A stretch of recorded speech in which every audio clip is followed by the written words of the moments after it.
O silêncio não começa com uma explosão. Ele começa com um piscar de luzes em uma sala de servidores em Frankfurt, uma perda abrupta de sinal em um terminal financeiro em Nova York e uma tela preta no centro de controle de tráfego aéreo de Tóquio. Vivemos na era da ilusão da invencibilidade. Olhamos para os nossos smartphones, cruzamos oceanos em aviões autônomos, movimentamos trilhões de dólares em milissegundos e acreditamos que o mundo moderno é sustentado por uma nuvem etérea, intocável e digital. Mas a realidade é física, frágil e está sob ataque. Se as superpotências globais decidirem hoje ativar o que os estrategistas militares chamam de a arma de 3 dias, a civilização ocidental não colapsará devido a ogivas nucleares. Ela parará porque as artérias invisíveis que alimentam o planeta serão cirurgicamente cortadas. Em 72 horas, o século XXI recuará 200 anos. Este não é o enredo de uma ficção científica. É o manual de instruções da guerra híbrida moderna. 99% de toda a comunicação global não passa pelo espaço. Não flutua em satélites. Ela viaja pelo fundo escuro, frio e esmagador dos oceanos, através de cabos de fibra ótica pouco mais espessos que uma mangueira de jardim. São as veias do mundo.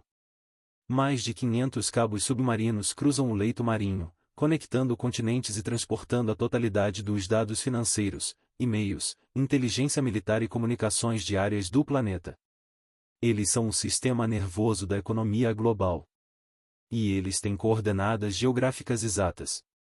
Nos mares do norte, no Atlântico e no mar da China Meridional, navios de pesquisa disfarçados e submarinos de águas profundas monitoram essas linhas.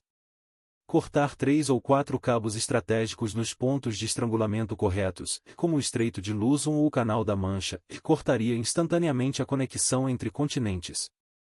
Se a internet global cair nesses pontos, o comércio transatlântico e transpacífico cessa no mesmo segundo. O mundo financeiro entra em choque cego. Para o cidadão comum, se o cabo quebrar, o satélite resolve. Esse é o segundo grande mito da modernidade. Os satélites orbitais, incluindo as megaconstelações que circundam a Terra, não têm capacidade para absorver mais do que uma fração minúscula do tráfego global de dados. Mas eles têm outra função, ainda mais vital, o posicionamento e a sincronização do tempo. Os sistemas GPS dos Estados Unidos, o Beidou da China e o GLONASS da Rússia não servem apenas para guiar motoristas em aplicativos de mapa. Eles emitem um sinal de clock atômico hiperpreciso que sincroniza todas as torres de telefonia celular, todas as redes de energia elétrica e todas as bolsas de valores do planeta. Se esses sinais forem bloqueados ou falsificados por meio de ataques cibernéticos ou armas de pulso eletromagnético direcionado, as antenas de telefonia perdem a sincronia e caem em minutos. Os sistemas de navegação marítima e aérea ficam cegos. Sem o tempo preciso dos satélites, os bancos não conseguem validar transações financeiras. O céu e a terra perdem o compasso. A verdadeira vulnerabilidade da nossa era não está na falta de tecnologia, mas na nossa total dependência dela. Chamamos isso de infraestrutura crítica, o conjunto interconectado de redes elétricas, sistemas de distribuição de água, cadeias de suprimentos automatizadas e hospitais. No passado, para paralisar uma nação, era necessário bombardear suas pontes e refinarias. Hoje, tudo que tem uma válvula, um interruptor ou um gerador é controlado por sistemas de software chamados SCADA. Esses sistemas foram desenhados para eficiência, não para segurança. Quando conectamos a infraestrutura física à rede global, criamos pontes digitais para que os inimigos entrem em nossas casas.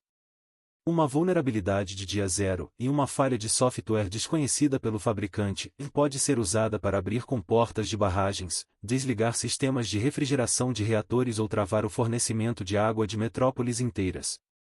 A infraestrutura física tornou-se a maior superfície de ataque da história humana. Onde vive a internet? Ela não está no ar. Ela está trancada em caixas de concreto cinzentas espalhadas pelas periferias de cidades como Virgínia, Dublin e Xangai. São os centros de dados. Os megacomplexos consomem tanta energia quanto cidades de médio porte. Eles abrigam a memória do mundo em dados governamentais, registros médicos, códigos bancários e as inteligências artificiais que coordenam a logística global. Eles são os novos cofres fortes do poder global. Mas esses templos de dados têm calcanhares de Aquiles muito físicos. Eles dependem de duas coisas para sobreviver: um fluxo massivo e ininterrupto de eletricidade e milhares de galões de água para resfriamento. Se a energia falhar e os geradores a diesel forem sabotados, os servidores superaquecem e desligam em menos de 30 minutos. Se a nuvem evaporar, os governos perdem a capacidade de governar, os cidadãos perdem o acesso ao seu dinheiro e o caos operacional se instala. Nenhum ataque à infraestrutura cibernética ou submarina é eficaz sem o golpe de misericórdia na base de tudo e a rede elétrica. Sem eletricidade, os geradores de emergência dos centros de dados duram apenas algumas horas. Sem eletricidade, as bombas de combustível param, a água para de correr nas torneiras e as redes de comunicação evaporam. A rede elétrica moderna é um milagre da engenharia, mas opera em um equilíbrio de corda bamba. A frequência da energia deve ser mantida constante a cada segundo.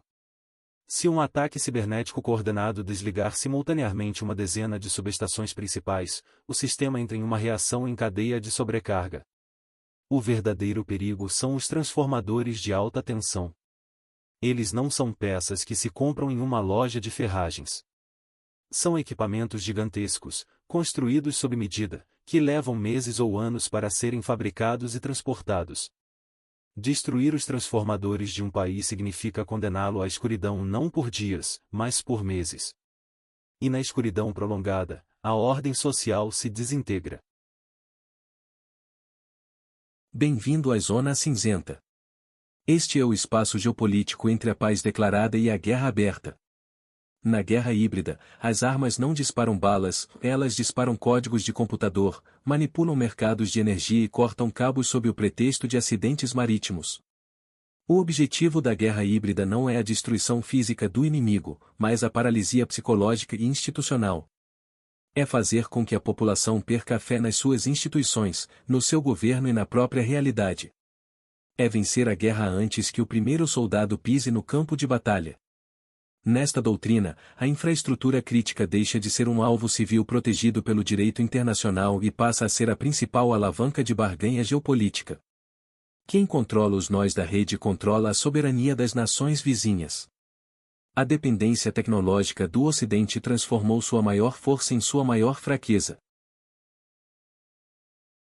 Três nações jogam este xadrez tridimensional de forma implacável: os Estados Unidos, a China e a Rússia. Cada uma com uma filosofia diferente de poder e vulnerabilidade. Os Estados Unidos construíram a arquitetura da internet global e dominam os gigantes de tecnologia que gerenciam a nuvem. Mas Washington sabe que seu território é o mais dependente da digitalização e, portanto, o mais exposto a um ataque catastrófico.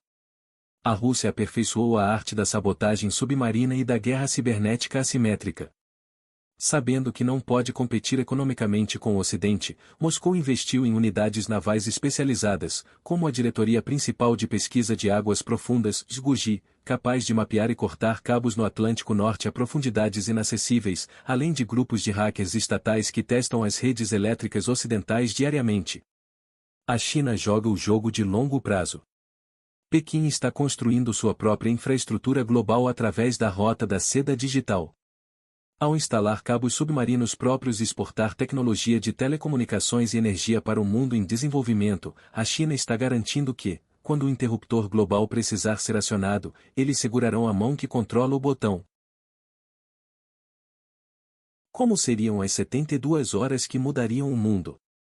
Hora 0 às hora 24, o ataque começa em total negação.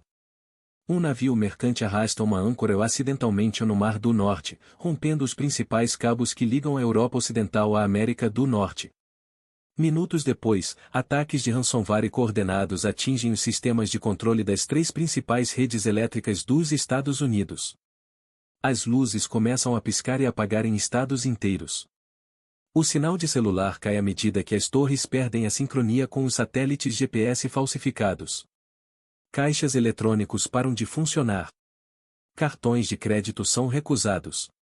Nos aeroportos, os sistemas de triagem e controle de voo travam, forçando o pouso de milhares de aeronaves. O pânico inicial é silencioso, marcado pelo olhar confuso de bilhões de pessoas olhando para telas sem sinal. Hora 24 às horas 72, o mundo físico começa a quebrar sob o peso da ausência digital. Sem energia estável, os centros de dados de backup esgotam seu combustível. A internet como a conhecemos deixa de existir. Os mercados financeiros globais entram em colapso total, mas ninguém consegue vender ou comprar ações porque os sistemas comerciais estão congelados. As cadeias de suprimentos param nos caminhões de distribuição não rodam porque os sistemas de logística integrados caíram e as bombas de combustível não funcionam sem eletricidade e comunicação. Nas grandes cidades, a água encanada cessa devido à falta de energia nas estações de tratamento. Os hospitais operam em condições de guerra, racionando energia para ventiladores mecânicos e salas de cirurgia. Ao final das 72 horas, a ilusão da modernidade está completamente desfeita. A arma que pode parar o mundo não precisa destruir uma única vida diretamente para desmantelar uma civilização. Ela simplesmente desliga as conexões. Mostra que o poder global no século XXI não pertence a quem tem o maior exército, mas a quem tem a capacidade de mergulhar o inimigo no isolamento, na escuridão e no silêncio absolutos.